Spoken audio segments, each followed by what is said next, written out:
only the arrangement of its molecules. And then one lifts up enormous weights when it's completely one-pointed.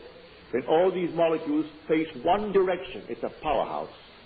The other is scattered.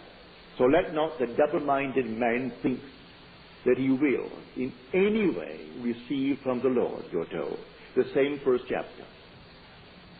If the double-minded man comes, who is unstable in all his ways, let he not think he will receive anything from the Lord. What can you give a man who doesn't know what he wants? I've gone into a restaurant just to prove this principle. Sat down, said to the waiter, what would you like for a tip? And he's embarrassed. I said to my friend, I'll give him what he wants. Within reason, I'm not going to give him any $100 bills, but I'll give him, if he said to me, a $5 bill. He didn't order that which warranted a $5 bill. And he was embarrassed and embarrassed and embarrassed. And all he expected was exactly what he got. He just didn't know. He just had no concept of putting something, of course he didn't know it, so how could he put it to the test? So I am telling you, you rearrange the structure of your mind. That's all you do. It doesn't differ from Einstein's mind. There's only one mind. There's only one God. There's only one Lord. Listen to it.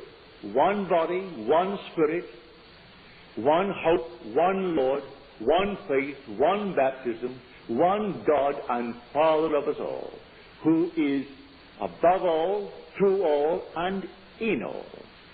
If He's in you, that's the same one with the one body, the one spirit. So I'm not using a different mind. It's the same mind, but differently arranged. Go into one room and you see that someone doesn't know what to do with their furniture. Bring someone in who knows how to set a room. Come back an hour later after she's through with it, and you will think you're in an entirely different home. My wife used to pull that on me all the time. I'd come home and think I've just stepped into the entirely strange apartment, and wonder if I'm really at home. And she was hiding some other place. She had completely rearranged the structure of the furniture. It looked like an entirely different home. But she had that sense how to do it. And so she did it. So, with what you have, all you need is exactly what you have. For you have the mind of God. It's not a different mind, the same mind. And you simply rearrange the mind by a mere assumption. What would the feeling be like were it true? That I am now the man that I want to be. Now the woman that I want to be. But it's added, but persevere. You must persevere in it. If I call you now and you answer, one thing. Well, will you respond an hour later to the same call? Then if you persevere, you will. If now, an hour later, you think of yourself as you now, when you dare to assume that you are now the man that you want to be, an hour later, are you still assuming that state? If you're not persevering. You are the hearer who looked into the mirror with his natural face, and he saw it. Then he went his way and at once forgot what he looked like. So if 1 hour from now you're not still assuming that you are the man that you want to be, you've forgotten. You are the hearer and not the doer. And he warns us of the vast difference between being a hearer and being a doer. The doer acts. God only acts and is in existing beings or men. So bear in mind that your wonderful world is not bounded by your senses. You perceive far, far more than your sense, no matter how acute it is, could discover. Your senses can't discover, but now you're capable of assuming that you are. Your senses dictate what reason will allow. And your reason and your senses are bound together. Go beyond it. For what you now know from experience, what you know from the past, will not be what you will know when you know more than you now know. But having done it and proven it, I know more than I did when I was bounded by my senses. When I couldn't get out of a certain island on time to meet a commitment in Milwaukee, I knew what I did in the army. I simply applied the identical thing, and I got out. When there was a long, long waiting list thousands waiting for all the islands, and only 2 little ships, not big ships, 2 small little ships, one carrying not more than 60-odd passengers, and one carrying 120, and thousands waiting, and they only came once a month into the island. One every 32 days, and one every 3.5 weeks. How long would it take to get them all out? I didn't ask anyone a favor. Didn't ask my brother, who was a powerful businessman in the island. He criticized me for not arranging passage back to America when I left America. But that's the place where you should have done it. That's the powerhouse of the world, New York City. That's where all these things are done. And you dare to leave New York City when you could have arranged a round trip, and you come here on a one-way ticket? Well, I didn't ask any favors of him or any favors of any member of the family. I simply did exactly what I did in the army.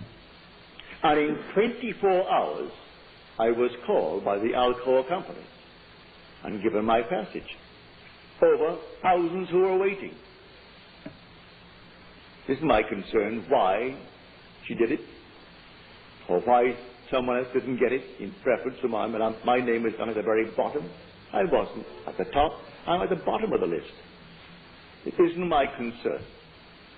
I look into the perfect law, the law of liberty, and I persevered. I sat in a chair in my hotel room, and there I sat in the chair, and as soon I am next to the boat, I'm climbing up the gangplank. Just before we had a deep water harbor, so you had to go off the sea about maybe a half mile or a mile to sea on a little tender, and then take the gangplank and go up to the ship. So I felt myself bobbing as you would on the ocean, and then moving up the gangplank. I could smell the rawness of the sea. Got up to the top, my mind wandered, I brought it back down again and did it all over again. It wandered, brought it back down again, kept on doing it over and over until finally I did it. I fell sound asleep sitting in the chair in the act of doing. Next day, Alcoa calls me and gives me my passage for my wife and my little girl. So I'm telling you from experience, it doesn't fail, but we must not simply be hearers of the word. We must be doers of the word. For if you are a hearer and not a doer, you deceive yourself, he tells you. For we are the operant power. This law doesn't operate itself. It doesn't care if you're good, bad, or indifferent. Look around the world. Who would think that tonight someone serving life sentence in our jail is the same mind that sits in the White House? Who would think the one who sits now in the Vatican, that mind of the Pope is the same mind of the one who is groveling on his belly, trying to kiss his hand?